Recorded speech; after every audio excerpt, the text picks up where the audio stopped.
As-Sunnah An-Nabawiyah. Hari ini kita akan membahas kajian khusus dengan tema memaknai tahun Hijriyah. Memaknai tahun Hijriyah. Baik.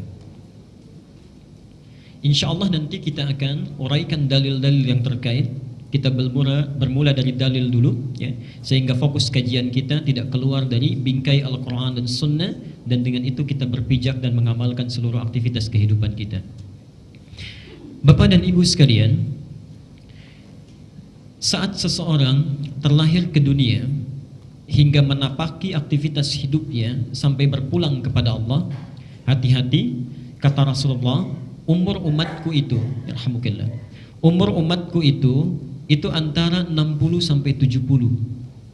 Ingat ya, umur umatku itu rata-rata maksudnya antara 60 sampai 70, dan sedikit yang melampaui itu. Artinya ada yang akan melampaui itu, ada yang kurang dari itu, tapi rata-rata 60 sampai 70. Jadi kalau antum ada di fase itu, ya, hati-hati, barangkali sudah di fase senja. Tapi jangan menduga orang lain sudah senja, barangkali kita yang cepat tenggelam, ya. Baik yang muda ataupun yang melebihi itu. Nah, saat kita terlahir ke dunia ini sampai kita wafat, kita diberikan dua amanah. Nah, tolong fokus pada dua hal ini nanti. Kita diberikan dua amanah. Bahkan satu nanti itu sudah ditanamkan oleh Allah subhanallah. Itu sejak usia kita 4 bulan dalam kandungan, ya. Sudah sejak usia kita 4 bulan dalam kandungan. Kalau ingin dicatat silahkan, dalilnya di dalam Al-Quran, surah ke-7 Al-A'raf. Surah ke-7 Al-A'raf ayat 172. Ayat 172. Yang kedua, ya, tafsirnya dulu di hadis, ya. Jadi ayat ini nanti ingin tahu kita kejadiannya, tafsirnya ada di hadis riwayat Ibnu Mas'ud yang paling mudah saja kitabnya Al-Arba'in An-Nawawiyah, hadis nomor 4, ya. Di antum kalau dapatkan Al-Arba'in An-Nawawiyah, ya, agak mudah, terjemahannya sudah banyak. Lihat di hadis nomor 4, itu di antara tafsir Al-A'raf ayat 172, ya. Lanjutkan. Untuk menjaga amanah ini, amanah pertama ini, okay, maka diturunkan ayat selanjutnya di surah ke-57 Al-Hadid. Al-Hadid ayat 16. Quran surah 57 Al-Hadid ayat ke-16. Sudah, ini amanah yang pertama. Mari kita perhatikan firman Allah di surah Al-A'raf ayat 172. Bapak Ibu sekalian, disebut dengan Al-A'raf, bukit yang tinggi, ya. Jadi kalau dalam istilah bahasa Arab, antum kalau menyusun misal satu kerikil sampai tinggi, dari kerikil itu kelihatan orang di hadapan kita, di belakang kita, kanan dan kiri kita. Nah, bukit yang tersusun ini yang tinggi disebut dengan A'raf.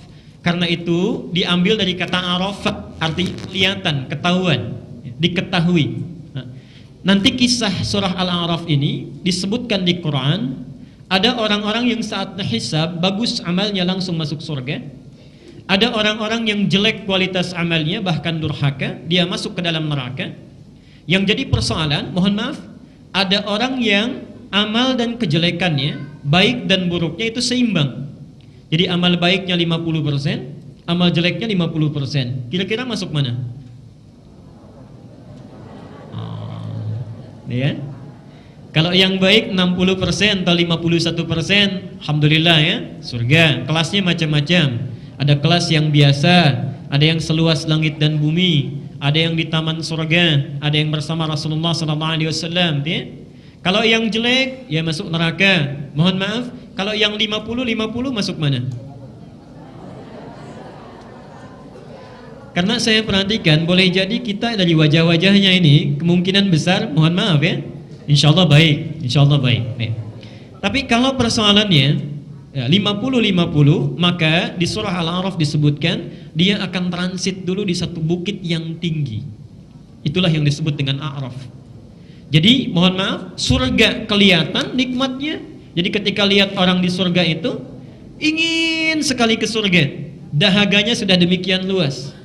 Tapi ketika mendengar jeritan orang-orang di neraka, itu memincingkan mata pun susah, saking takutnya berharap rahmat Allah. Subhanallah, karena tingginya rahmat Allah itu, dia sangat ingin berharap. Ketika muncul harapannya semakin meninggi, disitulah turun rahmat Allah yang diharapkan, langsung dibawa dia masuk ke dalam surga. Ya, jadi yang 50-50 pun itu insya Allah akan dimasukkan ke dalam surga, tapi transit dulu di bukit namanya Al-A'raf. Transitnya berapa lama? Wallahu a'lam. Nanti kita akan lihat siapa yang berada di sana. Insya Allah bukan kita termasuk di dalamnya, karena dengan demikian mudah-mudahan Allah langsung memasukkan kita ke dalam surga. Penting diingat, satu hari di akhirat itu 1000 tahun di dunia. Artinya 1 detik di akhirat itu sama dengan 40 kurang lebih 44 hari di dunia. 1 detik di akhirat. Jadi kalau transit di Al-A'raf itu cuma 1 detik saja, itu sama menunggu dengan 44 hari waktu ada di dunia. Ya. Bayangkan apalagi yang masuk ke dalam neraka, wal'iyadzu billah.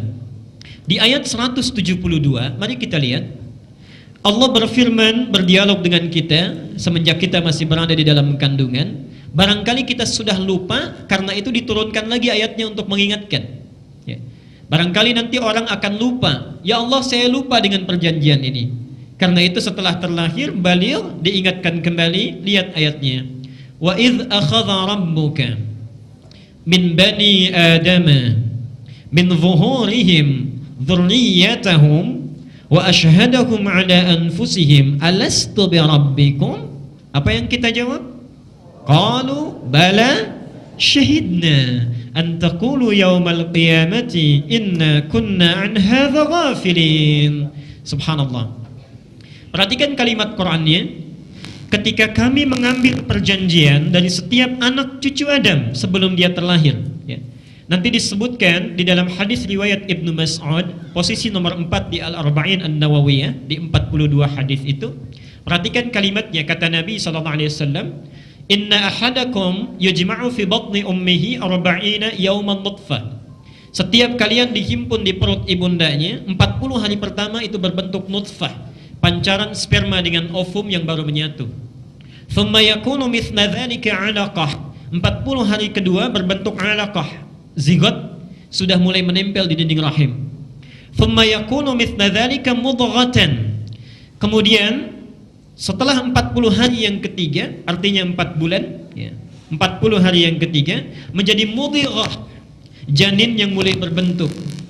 Sudah seperti berbentuk mudghah, thumma yursalu ilaihil malak, diutus malaikat, wa yanfuhu fihi ruh, meniupkan roh dengan izin Allah, wa yu'maru bikatbi arba'in, dan diperintahkan untuk menetapkan 4 hal. Bikatbi rizqihi, 1 rizkinya, wa ajalihi, kedua ajalnya, kemudian yang ketiga wa amalihi, adalah amalnya, dan yang keempat as-sa'idun huwa am syaqiyun, apakah dia akan bahagia atau sengsara selama hidupnya. 2 pertama disebut dengan qadar, 2 yang terakhir disebut dengan takdir. Saat itulah kemudian terjadi dialog yang tadi, alastu bi rabbikum, apakah engkau bersedia menjadikan aku sebagai Rabbmu. Perhatikan, Allah memiliki berapa nama?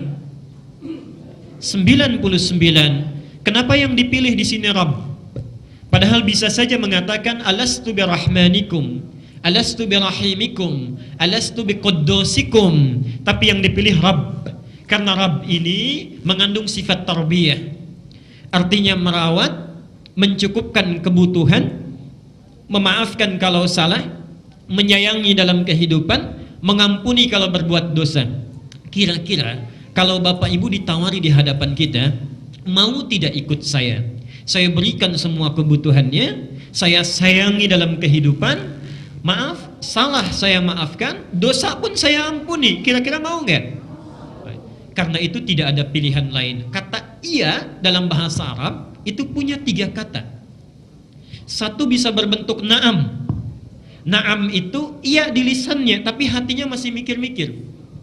Misal pimpinan di perusahaan mengatakan, Pak, Bapak besok lembur ya. Kita mengatakan sebagai bawahan, baik Pak, ya. Iya, lisannya, di hatinya gelisah karena sudah ada rencana weekend dengan keluarga. Ya. Di lisannya iya, di hatinya masih bingung. Itu bisa berbentuk na'am. Yang kedua, hadir. Hadir. Hadir itu bentuk kesiapan dari bawahan kepada atasan. Misal pimpinan kita mengatakan ta'al huna, hadir. Ya. Sini kamu, siap Pak. Itu hadir namanya. Ya. Yang ketiga, ini bala. Bala ini persetujuan tanpa syarat. Dan refleks langsung diucapkan. Bala. Artinya nggak mikir. Ya. Jadi ketika Allah menawarkan, siapkah Anda menjadi Tuhan saya? Itu sudah menawarkan hal-hal lainnya yang membuat kita tidak berpikir panjang. Saya akan penuhi setiap kebutuhannya. Saya akan maafkan kalau salah, ampuni kalau berdosa, disayangi dalam hidup, diperhatikan dalam setiap napak tilas perjalanan hidupnya sampai pulang. Karena itu jawabannya bala syahidna. Tidak pikir panjang lagi. Bala, ya, saya memastikan saya siap tanpa syarat apapun. Kalimat poin utamanya syahidna. Bala syahidna. Tentu saja ya Allah, kami bersyahadat kepadamu.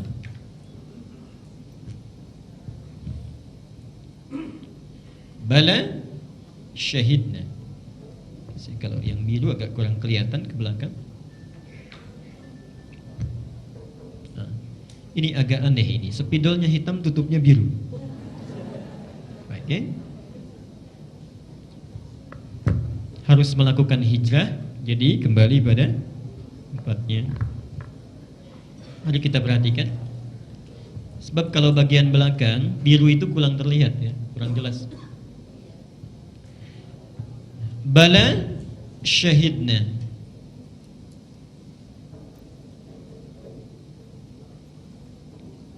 Ya Allah, kami bersyahadat. Ini kalimat iman pertama ya, yang kita ucapkan kepada Allah sekaligus amanah Allah yang pertama kali dititipkan kepada kita. Ini amanah Allah yang pertama kali. Bala syahidna. Okay. Kita diingatkan kembali tentang ayat ini karena kata ayat sendiri-sendiri nanti ada di hari kiamat yang mencoba mengingkari ini. Antaqulu yaumal qiyamati inna kunna an hadza ghafilin.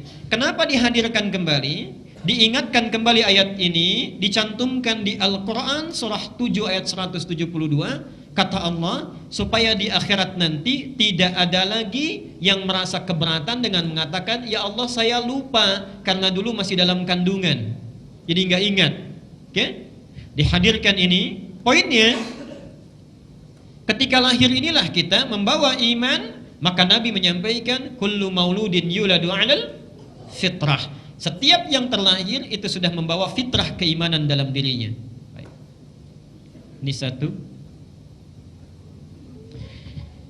Baik Bapak Ibu sekalian, karena itu para ulama menyampaikan bahwa siapapun manusia yang terlahir, ketika dia terlahir dari rahim ibundanya sampai akan pulang, itu membawa amanah terbesar dalam hidupnya yang dititipkan Allah, yaitu amanah iman yang harus dijaga sampai dia berpulang. Satu. Baik. Jadi kalau kemudian, mohon maaf, seseorang terlahir dia sudah beriman, lingkungannya membuat dia kufur, hati-hati, abawa itu dalam bahasa Arab tidak selalu diartikan dengan orang tua. Kullu mauludin yuladu 'alal fitrah fa abawahu yuhawwidanihi. Maka abawa seringkali diartikan dengan kedua orang tua. Kedua orang tuanya lah yang menjadikan dia seperti Yahudi, au yunassaranihi atau seperti Nasrani, au yumajjisanihi atau seperti Majusi agama Ardi ya. Itu mewakili seperti bisa Buddha, Konghucu, Hindu dan sebagainya. Nah, kalimat abawa di sini jangan diartikan orang tua saja. Abawa ini yang memberikan pengaruh dalam hidup. Bisa jadi mohon maaf ya. Mohon maaf sebesar-besarnya orang tuanya soleh, baik, dikandung dirawat baik, tapi antum salah menyekolahkan. Di sekolah mendapatkan informasi yang keliru, itu bisa merubah. Saya Selasa yang lalu ada ta'lim di salah satu tempat. Orang tua ibundanya itu subhanallah seakan berkaca-kaca, kemudian bertanya, mengeluhkan, Ustaz, anak saya sekolah di sekolah Islam di salah satu tempat, tidak perlu kita sebutkan, dididik secara Islami, tapi sekarang kok semakin menjauh dari Islam. Dia mendapatkan satu bacaan, Di bacaan itu disebutkan semua agama sama-sama menyembah satu benda. Katanya apa bedanya Ka'bah dengan benda yang lainnya? Kalau kalian menganggap itu kiblat, yang lain pun itu sama dengan kiblat. Subhanallah. Sekarang justru anak ini berperilaku yang agak aneh. Dia katakan, "Ma, orang itu kok teman saya, gak sholat pun bisa pintar. Kenapa saya harus sholat? Orang itu gak sholat pun bisa kaya. Kenapa saya harus kaya?" Subhanallah. Jadi kadang-kadang orang tua sudah baik, lingkungan yang bisa. Kenapa? Baik, alhamdulillah, artinya fokus ya. Baik. Ayo lihat sini. Jadi itu nggak sholat pun bisa pintar, yang ini nggak sholat pun bisa kaya. Untuk apa saya harus sholat ya? Dan sebagainya. Nah dari sini, mohon maaf pelan-pelan. Disinilah pentingnya saya akan tegaskan pada para ayah, hati-hati. Disinilah pentingnya ketika kita mendapatkan anugerah anak itu amanah Pak ya, Bu ya. Maka yang pertama dijaga oleh orang tua itu imannya. Dan ini diminta oleh Quran ditanamkan sejak dini sebelum anak itu balik. Sebelum anak itu balik. Lihat Luqman Quran surah 31 ayat 13. Quran surah 31 ayat 13. Idz qala Luqmanu libnihi wa huwa ya'idhuhu ya bunayya la tusyrik billah. Ketika Luqman mulai menasehati anaknya, memberikan pendidikan dini sebelum dia balik, ini sebelum dia balik. Maka yang ditanamkan la tusyrik billah, pelihara ini imannya. Bahkan sampai saat akan wafat pun, antum ketika pertama kali mengumpulkan anak-anak, itu bukan membicarakan wasiat dunia, bukan. Harta papa ada sekian, rumah sekian, sawahnya sekian, nanti si kakak dapat yang ini, adik dapat yang ini. Bukan itu. Al-Baqarah 132 dan 133. Subhanallah, perhatikan. Wa wassa biha Ibrahimu banihi wa Yaqubu ya baniya innallaha astafa lakumuddin fala tamutunna illa wa antum muslimun. Ini iman. Hati-hati. Nah, sekarang pelan-pelan. Jadi saat kita mulai terlahir membawa iman ini mesti dipertahankan, ditingkatkan kualitasnya sampai kita pulang menghadap Allah Subhanahu wa taala. Sekarang, ayo coba buka Quran surah ke-57 ayat 16. Saya akan agak pelan sekarang, pelan-pelan.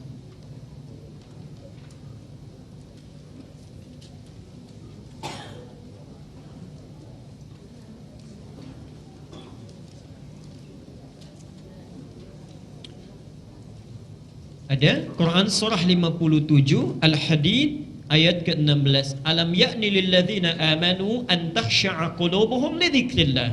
Ada? Baik, alhamdulillah. Quran surah 57, perhatikan saya buat seperti ini ya.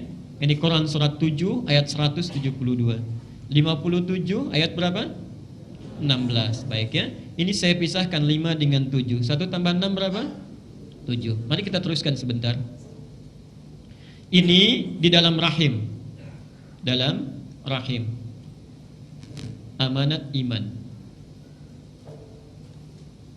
Pelan-pelan. Sekarang ketika sudah keluar dari kandungan, terlahir kita, diminta oleh Allah untuk dijaga iman itu, ditingkatkan kualitasnya. Ini sudah terlahir, diminta oleh Allah untuk dipelihara, ditingkatkan kualitasnya. Satu, fase menjelang balik,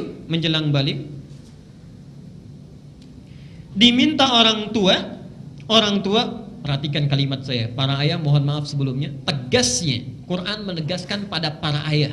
Perhatikan, Quran menegaskan pada para ayah, tidak pada para ibu, walaupun ibu memiliki kewajiban yang sama. Perhatikan kalimatnya, untuk bisa memberikan bekal tauhid sejak dini kepada anak-anak yang diamanahkan Allah kepadanya. Jadi sebelum anak ini mencapai usia balik, Allah memberi tugas kepada para orang tua, khususnya ayah, untuk menanamkan bekal tauhid yang kuat kepada anak-anaknya. Luqman itu laki-laki atau perempuan? Baik, ganteng atau tidak? Putih atau hitam? Putih. Tinggi atau pendek? Rambutnya lurus atau keriting? Jangan salah ya. Baik. Saya tidak bertanggung jawab kalau antum di hari kiamat nanti kecewa itu. Tapi kita akan bangga. Tidak ada yang lihat Luqman kecuali dengan tatapan kebanggaan, karena nafsu sudah hilang. Luqman itu, mohon maaf, dalam riwayat disebutkan, itu seorang yang berkulit hitam, bibirnya tebal, rambutnya keriting, tubuhnya agak pendek dan agak gempal. Lengkap sudah secara fisik kita menilainya. Tapi subhanallah, dimuliakan oleh Al-Quran tanpa memandang fisiknya seperti apa. Jadi antum jangan merasa rendah dengan keadaan tampilan fisik kita. Itulah laqad khalaqnal insana fi ahsani taqwim. Kadang-kadang kalau nggak dibuat misalnya fisiknya kurang ideal, kita sulit mendapatkan pahala. Minimal kalau ada yang mengejek, itu pahala dia diberikan kepada kita, dosa kita diambil. Ya, subhanallah. Lihat sini, Luqman itu ayah. Tadi di surah Al-Baqarah ayat 132, Ya'qub, Ibrahim mempraktekkan itu. Ibrahim ayah atau ibu? Ayah. Ya'qub ayah. Subhanallah. Bertakwalah pada para ayah bertakwalah pada Allah Subhanahu wa taala. Antum satu saat akan ditanya. Demi Allah saya katakan, kadang-kadang kita lupa. Nanti hari Sabtu pekan depan saya akan uraikan, kewajiban utama suami memang mencari nafkah. Tapi juga ada kewajiban sebagai seorang ayah. Hati-hati. Pendidikan pertama, bekal tauhid yang dititipkan oleh Allah untuk disampaikan pada anak-anaknya, itu terbesar ada pada ayahnya, bukan pada ibunya. Ibunya baru melahirkan, masih capek, ada tahap menyusui dan sebagainya, tahap menyapi, maka tugas ini dilimpahkan pada ayah. Di antara hikmahnya untuk menarik perhatian ayah supaya terjalin ikatan emosional antara ayah dengan anaknya. Kalau tidak dipaksa begitu, kadang-kadang kita tidak sadar Pak sebagai seorang ayah, sibuk mencari harta di luar. Harta terbesar ada di mana? Di rumah. Antum cari nafkah untuk siapa? Ya. Cari nafkah itu untuk ke rumah, untuk istri, untuk anak-anak. Sekarang sibuk mencari di luar, yang di dalam tidak terperhatikan. Bertakwalah kepada Allah, satu saat akan ditanya. Jadi ketika Allah memaksa kita untuk membawa ini ke rumah, diberikan perhatian, itu sebetulnya cara lain untuk menitipkan pesan supaya ada ikatan emosional antara ayah dengan anak. Lihat kisah Nabi Ibrahim, subhanallah. Rasul, Nabi, pekerja keras, masih jalan kaki beliau, jalan kaki dari Palestina ke Makkah yang jaraknya 1 hari 2 malam kalau pakai bis, untuk sekedar melihat perkembangan anaknya Ismail. Siapa yang menyusuinya? Dengan siapa dia bermain? Seperti apa kehidupannya? Kita, saya, antum bukan Nabi, bukan Rasul, hisabnya nggak jelas, tapi kadang-kadang merasa sibuk di dunia pekerjaan kita, sulit melihat anak-anak kita tumbuh. Hati-hati saat mereka, lihat ayat 173-nya. Itu nanti ada anak-anak yang protes kepada Allah karena dicap tidak masuk surga karena mereka mengatakan saya ikut bapak saya. Yang gak ada perhatian itu. Autaqulu, atau mereka itu tidak mengakui mereka beriman kepada Allah Subhanahu wa taala karena beralasan, perhatikan, ya Allah, orang tua kami cuma ikut orang tua kami yang dulu, bapak-bapak kami. Sedangkan kami, subhanallah, kami cuma anak-anaknya. Jadi kalau bahasa singkatnya, maaf, ada situasi di akhirat nanti saat anak-anak barangkali akan berkata, duhai Allah, jangan masukkan dulu ayah saya ke dalam surga. Saya ini nggak sholat karena ayah saya saking sibuknya beliau bekerja tidak pernah mengajarkan saya sholat. Antum mau jawab apa? Duhai Allah, jangan dulu masukkan ibunda saya ke dalam surga. Memang rajin taklim, tapi saya dibiarkan begini tidak pernah bisa mengaji karena ibu sibuk di luar. Ibu mau jawab apa? Subhanallah, akan ada situasi seperti itu saat orang sudah tidak peduli dengan dirinya, dengan orang lain kecuali dirinya sendiri. Oke? Masuk ke sini, ini di bawah, saya akan pelan-pelan dan detil menerangkan ini. Kemudian bukan sekedar diajarkan, saat balik dia sudah matang, bisa mengembangkan sendiri, belajar ilmunya, disebut dengan ilmu tauhid. Di sini bukan sekedar dipelihara, ditingkatkan kualitas imannya, meningkat. Alam ya'ni lilladzina amanu an takhsha'a qulubuhum li dzikrillah. Apa belum tiba saatnya bagi orang-orang yang punya iman itu, lahir sudah punya iman, an takhsha'a qulubuhum li dzikrillah, untuk lebih khusyuk lagi, khusyuk dalam menunjukkan imannya kepada Allah yang terlihat dari suasana hatinya. Jadi ada orang-orang yang menampakkan imannya ini dengan cara yang khusyuk, ada yang tidak sama sekali. Mohon maaf, kalau sedang sholatnya berjamaah khusyuk terlihat, takbirnya bagus, ya. Gerakannya pelan-pelan, takbirnya juga Allahu Akbar. Begitu sholat sunnah, Allahu Akbarnya kurang 1 detik. Allahu Akbar. Rukunya tidak sempurna, sujudnya tidak sempurna. Keluar apa lagi? Ya. Ibu saat taklim bagus, pendiam, mencatat baik. Selesai taklim, kembali ke alam masing-masing. Ributnya begini, gosipnya muncul lagi dan sebagainya dan seterusnya. Subhanallah. Nah, ayat ini ingin memberi kesan tidak cukup dengan itu.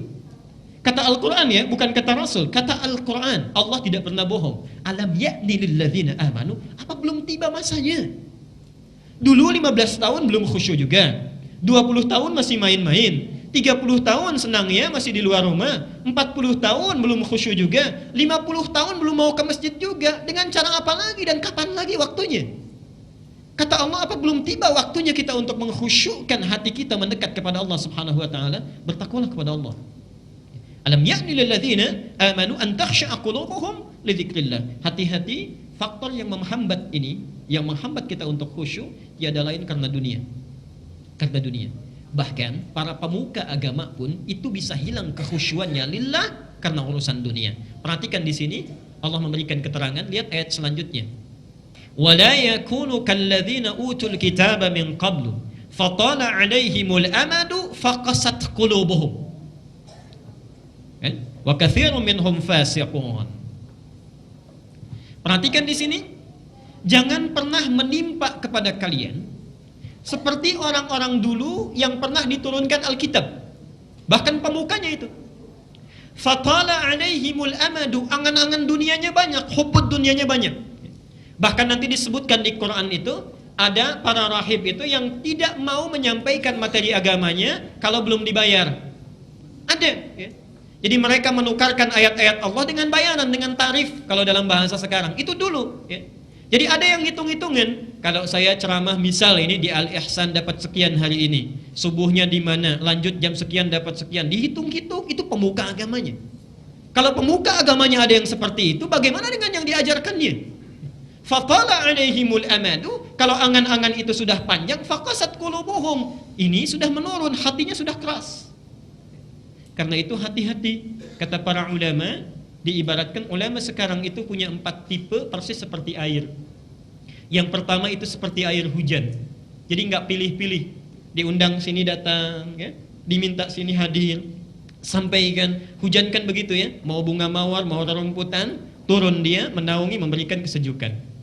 Ada tipe kedua, itu seperti mata air. Memang tidak sempat datang karena uzur, kaki sulit melangkah, tapi orang datang mengambil manfaatnya. Subhanallah, itu ulama mata air. Ya. Itu seperti di Al-Baqarah ayat yang ke-60 itu. Ya. Tapi ada yang ketiga, ini agak berbahaya. Ini ulama air pam. Kalau nggak dibayar nggak keluar airnya. Ya. Nah ini ya, yang berbahaya. Ini yang seperti ini. Yang keempat, ulama air keruh, itu yang paling berbahaya, itu yang munafik. Ya. Antum bisa pilih-pilih. Lain waktu kita akan bahas. Intinya kita hidup ini membawa amanah iman. Nah sekarang maaf, kalau amanah itu akan ditanya atau tidak, dipertanggungjawabkan atau tidak. Baik. Saya berikan ilustrasi ya sebentar. Saya memegang penghapus, saya titipkan pada antum sekarang. Saya bilang insya Allah saya akan ambil 3 hari lagi. Penghapusnya rusak. Bagaimana perasaan saya yang menitipkan? Kecewa, baik. Yang kedua, mohon maaf, hilang. Bagaimana perasaan saya? Perhatikan.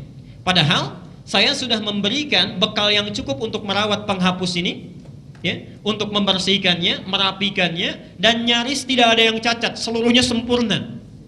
Subhanallah. Buka An-Nisa ayat 58. Quran surah 4 ayat 58.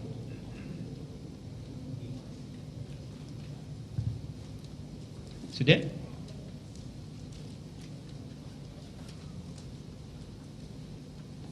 Ada? Innallaha ya'murukum an tu'addul amanati ila ahliha. Perhatikan saya tulis ya, fokus ke sini.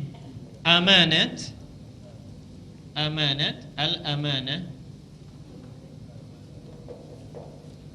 Yang kedua tadi iman, al-iman.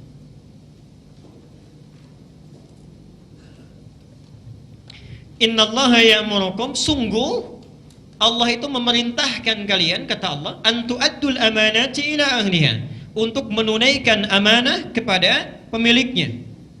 Ini bentuk tunggalnya, yang di Quran itu bentuk jamaknya. Sekarang perhatikan, kalau antum terhadap makhluk saja begitu mempersiapkan diri luar biasa, bagaimana dengan Allah Sang Khalik, yang pasti akan merinci setiap detil perbuatan kita, setiap detil usaha kita untuk menjaga iman kita. Jadi ketika Allah memberikannya sebelum lahir, besok lusa pun akan ditanya, antum apakan imannya? Ada yang kurang bagus ya, mohon maaf, ada yang disia-siakan. Bahkan yang paling sulit nanti mempertanggungjawabkan, yang hilang imannya. Nanti ada yang hilang imannya. Karena itu, karena saking pentingnya iman itu tidak boleh hilang, makanya Allah sudah memberi peringatan sejak di dunia. Allah akan mengampuni seluruh dosa kecuali dosa. Karena dengan itu iman bisa hilang. Itu maksudnya. Jadi sebetulnya keras di sana untuk menjaga iman kita supaya tidak hilang, karena itu amanah. Akan ditanya di suatu saat nanti. Karena itulah amanah itu langsung diambil dari akar kata iman. Ini seakar katanya, dari kata al-amnu. Makanya Nabi mengatakan, la imana liman la amanatallah. Tidak ada iman bagi orang yang tidak mampu menjaga amanah kehidupannya. Ini bagian yang pertama. Jelas sampai di sini?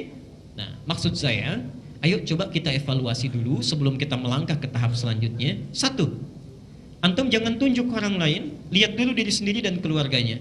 Adakah di keluarga kita saat ini, mohon maaf, yang imannya ini barangkali sudah turun, barangkali ada yang hilang. Sepanjang masih ada hidup kita, hadir bersama mereka, maka tugas kita untuk mendakwahinya, mengembalikan mereka ke dalam keadaan iman. Karena satu saat kita akan ditanya, usaha apa yang telah kamu maksimalkan untuk membawa mereka ke jalan Allah. Yang kedua, bagi kita yang hadir saat ini, sudah 1436 tahun dari masa hijrah Nabi. Puluhan tahun kita hidup, ada yang 30, 40, 50, 60, 70, subhanallah. Lihat, kualitas iman kita sudah di mana dari isyarat yang Allah tunjukkan di surah Al-Hadid ayat ke-16 ini. Sudahkah khusyuk menghadap Allah? Atau jangan-jangan belum? Barangkali kita dihidupkan hingga duha ini karena Allah menginginkan memperbaiki keadaan iman kita supaya khusyuk sebelum pulang menghadap Allah Subhanahu wa taala. Ini bagian yang pertama. Satu. Kedua,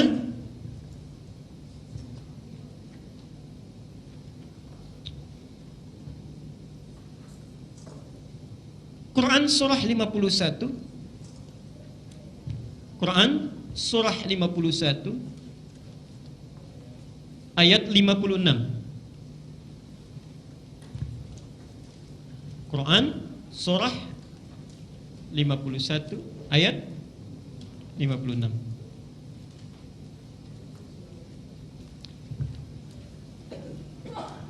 Sudah? Wa ma khalaqtul jinna wal insa illa liya'budun. Kita bertanya, kalau ingin meningkatkan keimanan kita sehingga bisa menjadi khusyuk, dipelihara dengan baik, bagaimana caranya ya Allah? Ya kan? Kalau cuma disebutkan tingkatkan khusyukmu, kita bertanya, caranya bagaimana? Subhanallah, maka diturunkan oleh Allah satu cara, ya, berwujud perintah, yang dengan perintah itu bila ditunaikan, keadaan iman kita akan terpelihara, menguat, mendekat, sampai dengan kita merasakan kenikmatan hidup karena dekat dengan Allah Subhanahu wa taala. Itulah yang disebut dengan ibadah. Jadi ini rohnya, spiritnya. Amanat utama saat lahir. Cara kita mempertahankan, meningkatkan kualitasnya disebut dengan ibadah. Disinilah Allah berfirman, wa ma khalaqtul jinna wal insa illa liya'buduni. Lihat harakatnya, bukan na tapi ni. Biasanya, mohon maaf, dalam setiap kalimat Quran, kalau ada waw dan nun di ujungnya, itu selalu harakat dunnya a. Alhamdulillahi rabbil alamin. Na, tidak ni ya. Na, tidak ni. Tapi yang ini pakai i. Illa liya'buduni. Liya'buduni. Perhatikan, saya ajarkan ilmu bahasa Arab yang ringan di sini. Pelan-pelan. Li di sini menunjuk kepada ghayah, tujuan. Ghayatun. Jadi li itu dalam bahasa Arab punya dua arti. Satu, lil mulkiyah, untuk kepemilikan. Misal, lillahi ma fis samawati wa ma fil ard itu mulkiyah, milik Allah dan yang di langit dan di bumi. Lam lil mulkiyah, kepemilikan. Yang kedua lil ghayah, untuk tujuan, puncak tujuan. Wa ma khalaqtul jinna wal insa, tidak aku ciptakan jin dan manusia itu. Jin biarkan dulu saja, kita ada di alam manusia. Ya. Tidak aku ciptakan jin dan manusia itu illa, kecuali li, tujuan hidupnya, tujuan penciptaannya itu ya'buduni, untuk menjadikan aktivitas baiknya sebagai ibadah. Jadi semua aktivitas kita itu mesti jadi ibadah. Makan kita ibadah, minumnya mesti ibadah, bangun dari tidur ibadah, masuk toilet pun ibadah. Jadi tidak boleh ada kegiatan kita sekecil apapun kecuali menjadi ibadah. Karena itu tidak ada di muka bumi ini aktivitas sekecil apapun ada doanya kecuali aktivitasnya orang Islam. Bangun dari tidur ada doanya, pakai pakaian ada doanya, subhanallah, masuk toilet pun ada doanya. Karena Allah menginginkan semua aktivitasnya sebagai ibadah. Tapi untuk siapa? Bukan untuk orang lain. Nih asal nih ini. Nah ini saya tunjukkan. Asalnya begini. Nih ada ya-nya di ujungnya. Ya. Bukan dihilangkan kalimat Qur'annya, bukan. Ya. Tapi ini dibaca pendek tulisannya, tertulisnya supaya meringankan bacaan. Dalam ilmu qiraat disebut litakhfif. Ya. Hanya dalam riwayat qalun dan warsh. Qalun plus warsh. Insyaallah nanti mudah-mudahan Al-Ihsan punya sesinya ya. Coba nanti cari waktu, belajarlah ilmu Al-Quran. Jadi qiraat bacaan Quran itu ada 7 bacaan, 7 cara. Yang mutawatir disepakati ya. Nanti ada 3 tambahan masyhur. Ada 4 yang syadz, jadi semuanya 14 ya. Semuanya dari Nabi ya, semua dari Nabi. Itu Nabi berikan karena lisan orang Arab itu tidak semuanya sama. Ada yang bisanya A, ada satu suku nggak bisa A, bisanya E. Jadi kalau misalnya diturunkan A, dia bacanya E. Sekarang itu ada di Palestina, wilayah Syam, sebagian Syria, Lebanon, Mosul di Irak, ya, sebagian Irak, itu ada sebagian Afrika Barat. Kalau antum bicara A, mereka E. Saya ngajar Al-Quran saat di Tripoli, saya bacakan bawa mushafnya, dibacakan A, mereka tertawa. Di saat membaca wadduha itu, mereka nggak bisa, bisanya wadduhe. Betul, ya. Kayak gini sekarang, antum senyum, di sana juga senyum. Wadduhe, wan-naini idza saje, ma wadda'aka rabbuka wa ma qali, walal-akhiratu khairul laka minal uli, walasawfa yu'tika rabbuka fatardi. Itu Warsh namanya, riwayatnya. Qurannya sama, nggak beda. Maaf, kalau sepeda dengan sepeda, barangnya sama nggak? Sama, cara bacanya yang lain kan? Ya, karena lisannya lain. Di Arab juga begitu. Ya. Nah, jadi ada riwayat ini, kalau dia dibacakan ini qalun dan warash, ini membacanya panjang, maaf. Nih, nah, yang ingin saya sampaikan, perhatikan di sini ya. Ini seperti Luqman. Qalun dengan warash, ini mendapatkan ilmunya dari Nafi'. Pernah dengar Nafi'? Ya. Subhanallah. Imam Nafi' ini seperti Luqman tadi. Tapi lebih dibandingkan Luqman, maksudnya lebih kurang. Jadi kalau Luqman tadi, maaf ya, fisiknya warna kulitnya hitam, rambutnya keriting, kemudian bibirnya tebal, yang ini plus, pendengarannya agak kurang. Tapi subhanallah, perhatikan, kalau ada orang baca Quran di hadapan beliau, itu dari gerak bibirnya saja sudah kelihatan salah benarnya. Itulah Nafi'. Dan subhanallah, setiap kali beliau bicara, itu selalu tercium wangi bau harum di lisannya. Itu Nafi'. Bagaimana Allah memuliakan seorang penghafal Quran dan periwayat Al-Quran. Antum coba ya, coba sehari saja dalam sebulan. Saya nggak minta banyak-banyak. Sehari misal hafalkan 3 ayat saja. Maaf, seminggu 3 ayat saja misalnya. Seminggu 3 ayat. Itu insya Allah dalam sebulan, kalau kita dapat 12 ayat saja, itu akan ada perubahan dalam diri kita. Hati lebih tenang, ya, tentram, tutur lebih terjaga. Kalau tidak percaya silahkan praktekkan. Ya. Nih di sini. Ini mengandung arti tujuan itu adalah ibadah dan ditujukan nih hanya kepada Allah saja. Hanya kepada Allah. Nih ini di sini maksudnya aku, Allah. Sekarang lihat sini.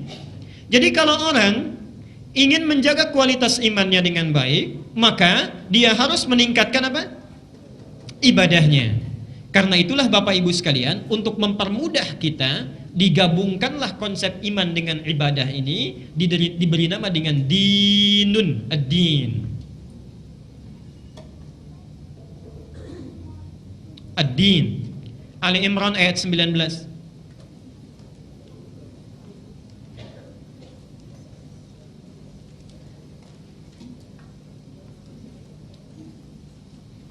Perhatikan sebentar, pelan-pelan. Lahir membawa iman, dibawa iman mesti ditingkatkan spiritnya agar semakin menguat, ditingkatkan bisa melalui ibadah. Karena itu Allah turunkan perintah salat, Allah turunkan perintah puasa, zakat sebelumnya, ada umrah, ada haji, subhanallah. Ini semua dimintakan menunaikan ini supaya meningkatkan kualitas iman kita kepada Allah Subhanahu wa taala. Untuk mempermudah hal ini, dibuat konsep penyatuan iman dengan ibadah disebut dengan ad-din. Perhatikan di sini ayatnya, Inna ad-dina indallahil Islam. Din inilah yang diberi nama oleh Allah dengan nama al-Islam. Baik. Jadi ketika disebutkan Islam, ini sudah mencakup ada konsep keimanan, tauhid pada Allah, ada konsep ibadah. Jadi tidak mungkin seseorang disebut Islam kalau tidak memenuhi unsur ini. Ada iman, ada ibadahnya. Disinilah kemudian diturunkan dari semua riwayat Quran, keterangan hadis, dikumpulkanlah Islam. Bisa dikatakan Islam kalau memenuhi dua pokok ini. Satu pokoknya disebut dengan syahadat. Lihat Al-A'raf tadi 172. Alastu bi rabbikum qalu bala syahidna. Ini pokok iman. Pokok ibadah diturunkan 4. Apa saja? Ini salat, zakat, kemudian puasa, kemudian haji. Baik. Pelan-pelan sebentar. Jadi seseorang disebut beragama Islam, ya, lahir ke muka bumi. Kenapa oleh Allah diturunkan dinnya itu Islam? Supaya menjaga dua amanah kehidupannya ini. Syahadatnya jangan sampai hilang, diingatkan bahkan langsung kalimatnya syahidna syahadat. Turunannya disebut dengan ibadah. Nah, poinnya perhatikan di sini. Allah meminta kita menjaga ini sampai kita wafat kepadanya. Nah, orang kalau sudah berpegang teguh dengan ini, dia syahadat misalnya, beriman. Dia juga tunaikan salat. Orang yang tidak pernah salat, maka akan turun kualitas imannya. Tidak ada kepekaan dalam dirinya. Apalagi nggak mau zakat sudah, fatala alaihimul amad, sudah dibuai-buai oleh kehidupan dunia, dihitung hartanya, takut keluar, takut berkurang. Subhanallah, yang ini pun akan tertinggal, kurang. Tapi kalau ini dilakukan, ini konsisten dilakukan, maka orang yang memenuhi dua unsur ini, tadi dinnya disebut dengan apa? Islam. Saya tulis dengan bahasa Qurannya, Islam atau bahasa Arabnya. Orangnya disebut dengan Muslim. Orangnya Muslim. Jadi orang yang memenuhi unsur ini disebut dengan Muslim. Kalau satu orang, kalau banyak kan disebut apa? Nah, baik, alhamdulillah masih hafal teorinya dulu. Tambah di ujungnya menjadi Muslimun. Perhatikan, Allah meminta ketika kita sudah beriman. Tadi saya sebutkan namanya amanu, sudah beriman. Kemudian diminta menunaikan yang ini ibadah. Karena itu di Quran hampir tidak ada kata amanu kecuali dilekatkan dengan ibadah, amal soleh. Wal 'as innal insana lafi illa alladziina. Kemudian Al-Baqarah 183. Ya ayyuhalladzina amanu kutiba 'alaikumus syiyam. Hampir semua kata orang yang sudah beriman diminta dijaga menunaikan ini. Orangnya disebut apa? Muslim. Kalau banyak kan? Nah, sekarang kalau sudah muslimun diminta dijaga sampai kita pulang menghadap Allah, menjaga yang dua ini. Ali Imran ayat 102. Pelan-pelan. Ini baru mukaddimah dan di sini kita berhenti mukaddimahnya.